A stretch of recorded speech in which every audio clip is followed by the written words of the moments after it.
જય માતાજી, સીતારામ, બધાને જય દ્વારકાધીશ। તો કેમ છો? Good morning. કેમ છો બધા? મજામાં જ હશો। દ્વારકાધીશ તમને બધાને મજામાં રાખે।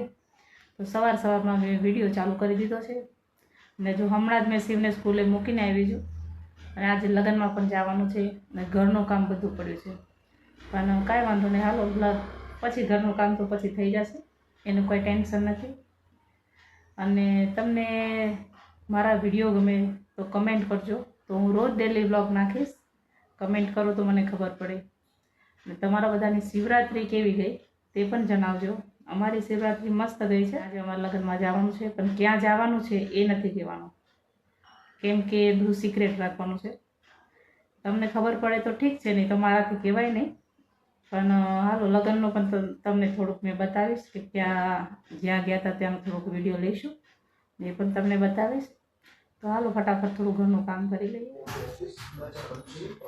તો જો કાલે સવારે મેં છે ને પલાળી દીધું હતું ચોખા અને અડદની દાળ પલાળી હતી ઇડલી બનાવવા, ઇડલી ઢોસા બનાવવા હતો। તો સાંજે મેં પીસી નાખ્યું હતું, જો સવારે મેં આ ઇડલી બનાવી છે,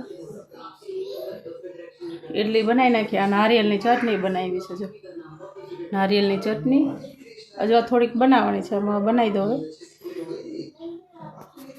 સવારમાં નાસ્તો થઈ જાય એટલે થોડુંક પલાળી તો, વધારે નહોતું પલાળી, નાસ્તા જેટલો પલાળી તો હાલો તમે બધા ઇડલી ખાવા। જો ઋતુભાઈ ઉઠી ગયા, ઉઠીને ચા દૂધ પી લીધું ઋતુએ, ને હવે ગાડી ચલાવે છે। શું ચલાવે કાલુ? શું ચલાવે છે? એને ગાડી લઈને ફરે છે ઋતુભાઈ। થોડી ખીર બનાવી હતી એના માટે, પણ થોડીક ખાધી, વધારે ન ખાધી, જો આમને આમ જ પડી રહેવા દીધી।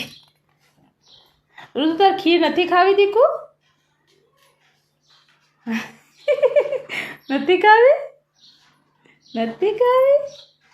એમ ખબર છે મમ્મી વિડીયો શૂટ કરે છે એટલે ડાયો જોવે છે, નહીં તો બહુ તોફાન કરે, પણ વિડીયો શૂટ કરે ને ત્યારે ડાયો થઈ જાય। તો હાલો બધા નાસ્તો કરવા માટે, તમારો નાસ્તો થઈ ગયો? જો અમે બધા નાસ્તો કરીએ છીએ। આજે જમવાનું કાંઈ નથી બનાવ્યું, નાસ્તો, આપણે લગ્નમાં જવાનું છે ને એટલે નાસ્તાથી કામ ચલાવી લઈએ। તો આપણી ચટણી રેડી છે, હવે એને તડકો મારવાનો છે। તડકો મારીને ખાઈ લઈએ પહેલાં। મને કોઈ દિવસ ઇડલી બનાવતા તો નથી આવડતું, પણ જ્યાં અહીંયા મહારાષ્ટ્રમાં આવી ગઈ છું ને ત્યાંના બધા મરાઠી હાથે થોડી ઇડલી શીખી લીધી। જો હવે તમે કહેજો ઇડલી કેવી થાય છે? આમ મસ્ત સોફ્ટ થાય છે ને, ફૂલે છે ને? જો આપણે મહારાષ્ટ્રમાં આવીને ઇડલી શીખી જાય છે। આ નારિયેળની ચટણીને આપણે તડકો મારી દઈએ, રાઈ નાખી દીધી છે ને કઢી પત્તો નાખી દીધો, જોરદાર તડકો મસ્ત। એટલે આપણી ચટણી હવે રેડી, આપણી ચટણી રેડી થઈ ગઈ। તો ચાલો બધા નાસ્તો કરવા માટે। જો રુદુ ને શિવ આઈસ્ક્રીમ ખાય છે, એના પપ્પાએ 4 આઈસ્ક્રીમ મોકલી, હું તો જો અડધી ખાઈ ગઈ।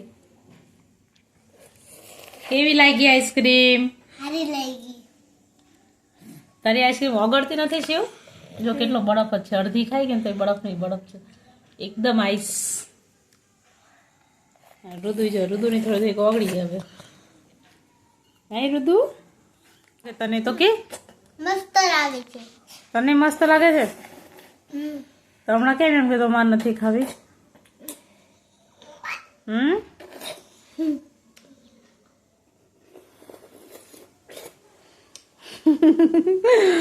આની આઈસ્ક્રીમ ખાવાની સ્ટાઇલ તો જો, અરે વાહ રુદુ વાહ। રુદુભાઈ આઈસ્ક્રીમ બધી ઓગળી ગઈ છે।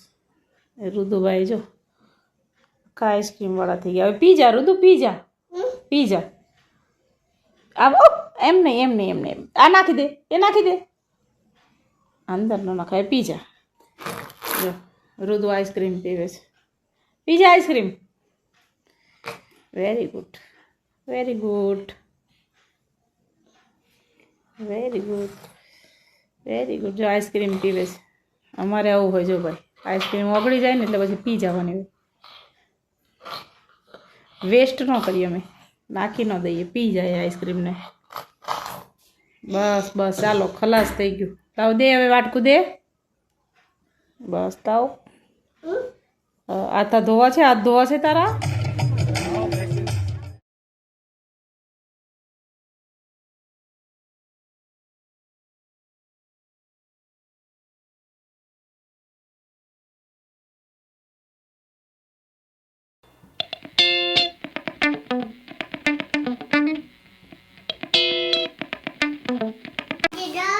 હલ્દીની રસમ ચાલુ હતી.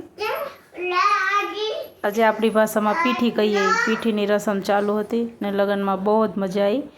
કોપીરાઇટ આવવાના કારણે મેં અવાજ બંધ કરી દીધો હતો. જો અમે બધા લગ્નમાં આવી ગયા છે ને જો સામે વરરાજો છે. ઇંગ્લેન્ડથી જાન આવી છે, બધા ભૂરિયા લોકો છે એટલે આપણી ભાષા ન સમજે કાંઈ, પણ સ્વભાવના બહુ સરસ હોય છે. બધા બહારના જે વિદેશના લોકો છે ને એ સ્વભાવના બહુ સરસ હોય છે. એમનો સ્વભાવ બહુ સરસ લાગ્યો, મને બહુ જ ગમ્યો. બધા ઇંગ્લિશમાં બોલતા હોય, આપણને તો કાંઈ ખબર ન પડે શું વાતો કરે છે બધાય. લગ્નમાં જઈને અમે લોકો આવી ગયા. 12 વાગ્યાના ગયા હતા, સાંજે 5 વાગે આવ્યા અમે. અને બહાર વિદેશથી જાન આવી હતી, બહારના વિદેશી લોકો હતા. સ્વભાવ પણ એક નંબર હતો, બહુ સરસ સ્વભાવ હતો. આપણે એમની ભાષા નહોતા સમજી શકતા અને એમની ભાષા આપણે નહોતા સમજી શકતા, આપણી ભાષા એ નહોતા સમજી શકતા, પણ થોડું શોર્ટકટમાં આપણે સમજાવી દઈએ કે યા થેન્ક યુ યા, બસ એવી રીતે બસ થોડીક વાતચીત કરી. બધી ભૂરી સાથે આપણે ભૂરિયા અને ભૂરીઓ હતી બહારની વિદેશની, પણ સ્વભાવ બહુ સરસ હતો એમનો. અને ઘણા બધા ફોટા પણ પાડ્યા અમે. અને આજે પીઠીની રસમ હતી, હલ્દી રસમ, બહુ મજા આવી આજે. અને ઘણા બધા ફોટા પાડ્યા છે, જોઈ લેજો મારા વિડીયોમાં તમે. તો ચાલો આ વિડીયો મેં અહીંયા જ પૂરો કરું છું. તો બધાને જય માતાજી, જય દ્વારકાધીશ. તો કાલે ફરીથી મળીએ. જય માતાજી. ને મારો વિડીયો તમને ગમ્યો હોય તો લાઈક, શેર અને સબસ્ક્રાઈબ કરી લેજો.